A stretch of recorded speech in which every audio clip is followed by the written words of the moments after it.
La división celular es el proceso por el cual el material celular se divide entre dos nuevas células que llamamos células hijas. En los organismos unicelulares, la división celular aumenta el número de individuos de la población. En pluricelulares, como nosotros, les sirve al organismo para crecer partiendo de una sola célula y también para reemplazar y reparar los tejidos estropeados. Está claro que para que una célula dé otras dos ha de crecer y aumentar el número de orgánulos, porque si no las células hijas serían muy pequeñas y no podrían hacer bien todas las funciones celulares. ¿Y cómo se consigue que las células hijas tengan el mismo material genético que la célula madre? Si imaginamos una célula con dos filamentos de cromatina en el núcleo, uno rojo procedente de un progenitor y otro verde procedente del otro progenitor, nos damos cuenta que necesitamos 4 filamentos de cromatina, 2 verdes y 2 rojos, para que las células hijas tengan la misma información genética. Es decir, nos damos cuenta que el material genético tiene que duplicarse antes de que la célula se divida. Además de duplicarse, el material genético debe condensarse, pasar de cromatina a cromosomas para que el reparto sea equitativo. Los 2 filamentos verdes formarán un cromosoma y los 2 rojos otro cromosoma, e irá a cada célula un filamento de cada color. La información pasa a las células hijas en forma de cromosoma porque así es más fácil el reparto. Imagina repartir un hilo. Es más fácil repartirlo si el hilo está alrededor de un soporte, por ejemplo, enrollado alrededor de un cilindro de cartón, que si el hilo está suelto. Veamos la necesidad de la duplicación de la información genética con este ejemplo, que aparece en pantalla. Si tenemos una célula con 6 filamentos de cromatina, para que las células hijas tengan también 6 filamentos de cromatina, deben duplicarse los 6 filamentos originales.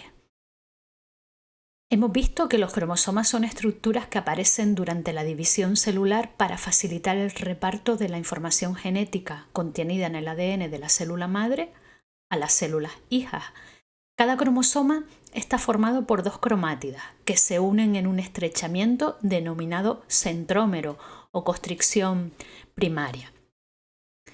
Una cromátida contiene una molécula de cromatina condensada y la otra posee otra molécula de cromatina idéntica, resultado de la replicación del ADN.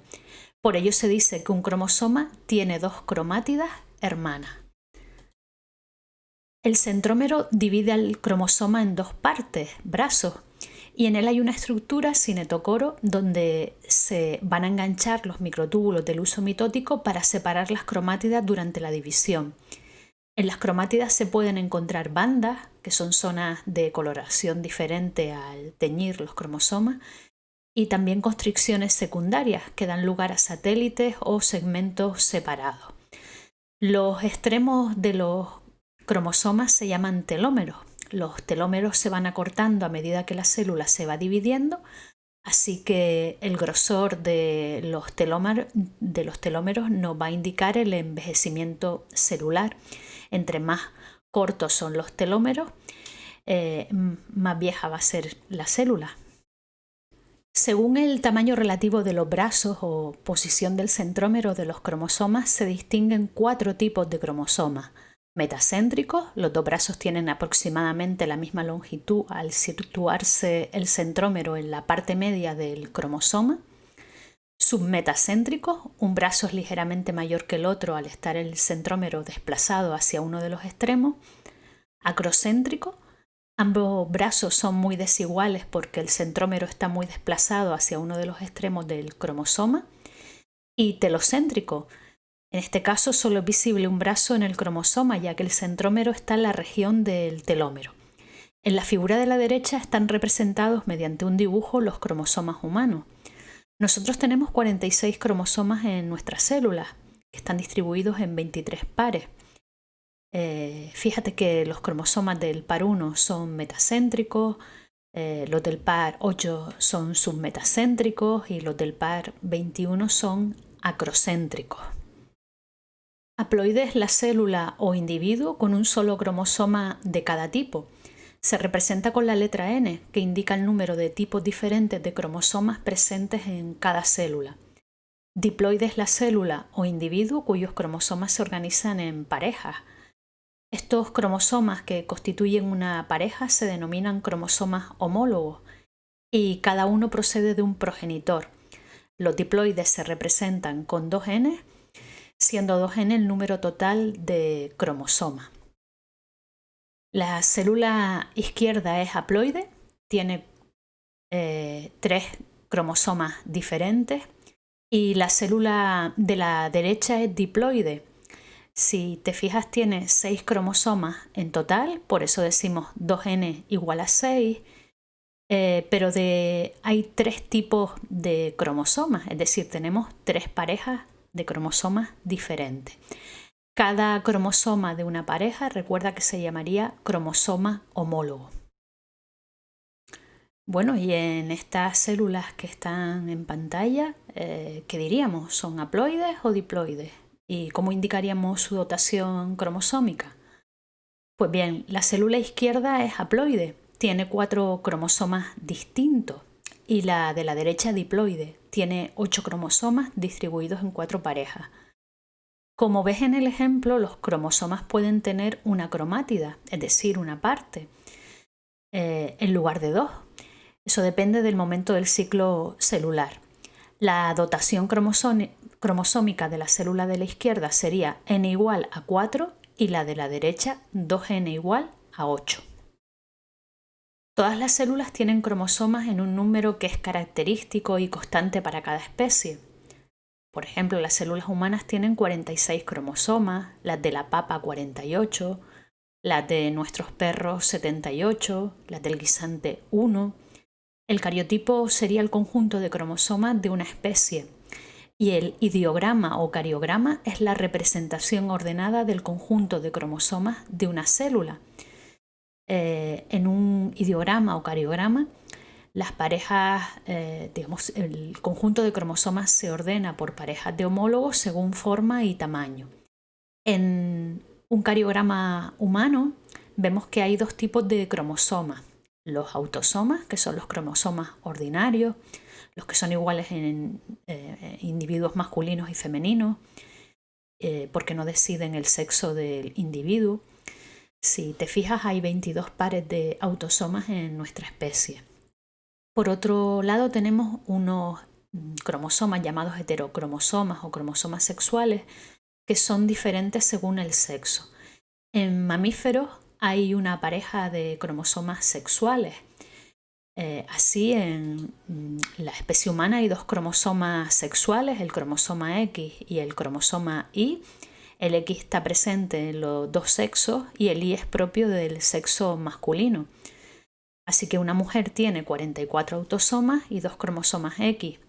Y un hombre tiene 44 autosomas, un cromosoma X y un cromosoma Y. ¿Por qué es importante el estudio del carotipo? Pues bien, mediante el estudio del carotipo podemos detectar anomalías en el número o en la forma de los cromosomas. Ya sabes que si se realiza en el feto, permite detectar esas anomalías antes del nacimiento. Casi todas las células, pasado un tiempo más o menos largo, se reproducen originando nuevas células hijas. El tiempo que tarda una célula en reproducirse es variable.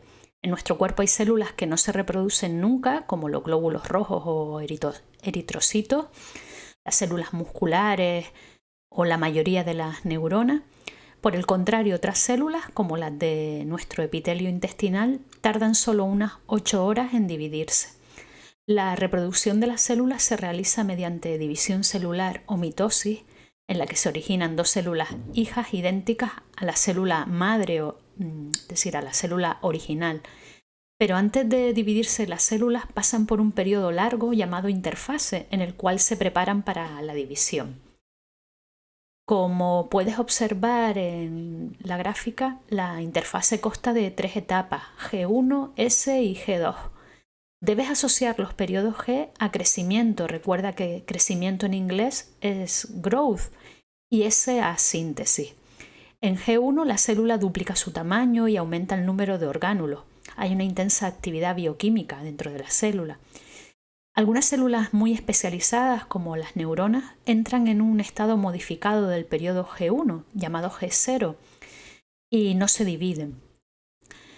En S, que es la etapa que viene después, se produce la duplicación o replicación del ADN. Como resultado, cada filamento de cromatina se duplica y formará durante la división un cromosoma con dos cromátidas idénticas, cromátidas hermanas. En G2, que sería la última fase de esta interfase, hay un ligero aumento de tamaño de la célula y se duplican los centriolos. G2 finaliza con el inicio de la condensación de la cromatina, convirtiéndose en cromosomas para la división celular. En la fase de mitosis o división no se observa la envoltura nuclear ni el nucleolo y la cromatina se transforma en cromosomas. Así que ya sabes, si observas en las células la envoltura nuclear y el nucleolo, las células están en interfase. Y si no observas la envoltura nuclear ni el nucleolo y sí que observas los cromosomas, la célula está en división. Al dividirse la célula vemos que primero se produce la división del núcleo, cariocinesis, y luego la división del citoplasma o citocinesis. La cariocinesis o división del núcleo se divide en 4 etapas: profase, metafase, anafase y telofase. En la profase la cromatina se empieza a condensar, es decir, los cromosomas se hacen visibles y desaparecen la membrana nuclear y el nucleolo. Los centriolos de las células animales se sitúan en polos opuestos y entre ellos se forman microtúbulos que dan lugar al uso acromático o mitótico. En las células vegetales no hay centriolos, pero también se forma el uso. En la metafase la cromatina alcanza el máximo grado de condensación y es por ello que esta es la fase donde mejor se distinguen los cromosomas. Los cromosomas, que están formados por dos cromátidas, se unen a los microtúbulos del uso y quedan alineados en el plano medio de la célula, formando la placa ecuatorial o metafásica. En la anafase los microtúbulos del uso se acortan y esto provoca la separación de las dos cromátidas de cada cromosoma hasta que llegan cada uno a un polo de la célula. Fíjate que al desplazarse cada cromátida sus brazos se retrasan con respecto al centrómero y adoptan una forma de V con el vértice de esa V dirigido hacia los polos. En la telofase las cromátidas están situadas en las proximidades de los polos y se rodean de una nueva membrana nuclear. Comienzan a descondensarse, desaparece el uso mitótico y quedan constituidos los dos núcleos hijos con la misma información genética que la célula original. Para acordarnos de cada fase de esta cariocinesis, asociaremos profase con la P de preparación, metafase con la M de plano medio, ya que los cromosomas se sitúan en el plano medio de la célula. A de anafase lo vamos a asociar con el alejamiento de cromátidas y T de telofase lo asociaremos a que terminan de alejarse las cromátidas. Prometo aprobar todo. Será nuestra regla para acordarnos del orden de las fases. Recuerda, profase, metafase, anafase, telofase. Prometo aprobar todo. La citocinesis o división del citoplasma generalmente es simultánea, es decir, ocurre a la vez que la telofase. En células animales se realiza por estrangulamiento del citoplasma. En el ecuador de la célula se forma un anillo de filamentos contráctiles que van estrechando el citoplasma hasta separar las dos células hijas. En células vegetales, la rigidez de la pared celular impide el estrangulamiento del citoplasma. En ellas, lo que ocurre es que el aparato de Golgi segrega vesículas cargadas de celulosa que se fusionan formando un tabique de separación entre las células hijas llamado fragmoplasto. A partir de dicho tabique, cada célula hija fabrica su propia pared celular añadiendo capas de celulosa. Para reconocer las fases del ciclo celular, fíjate en lo siguiente. En interfase se observa el núcleo y los nucleolos, y el ADN está en forma de cromatina. En la profase los cromosomas están condensados, pero todavía están confinados en una región nuclear. En metafase los cromosomas están alineados a lo largo del plano medio o ecuador de la célula. En anafase distinguimos dos grupos de cromosomas, uno en cada polo de la célula. Y por último, en telofase aparecen 2 regiones nucleares dentro de una sola célula. Bueno, y la pregunta que nos hacemos siempre, ¿para qué sirve estudiar todo esto? ¿Para qué sirve estudiar la mitosis? Pues bien, estudiando la mitosis podemos saber si un tejido es sano o si hay cáncer en él. El índice mitótico es el número de células que están en mitosis respecto al número de células totales. Un índice mitótico por debajo del 10% puede indicar que un tejido es sano, y un índice superior indica que hay cáncer. Estudiando el índice mitótico se averigua si un determinado fármaco es útil o no como quimioterapia frente al cáncer. Aquí tienes un ejemplo. Se ha probado un fármaco durante un mes y se tienen 2 biopsias, una previa al tratamiento, la que está a la izquierda, y otra posterior al tratamiento, la que está a la derecha. Así que para ver si el tratamiento ha sido efectivo, calcularíamos el índice mitótico en ambas biopsias, y si vemos que en la posterior al tratamiento se ha reducido el número de células que se están dividiendo, el fármaco ha funcionado. Hasta aquí este primer vídeo sobre la división celular. Nos queda por ver otro tipo de división celular, la meiosis, en la que se van a formar los gametos. Nos vemos en clase. Saludos.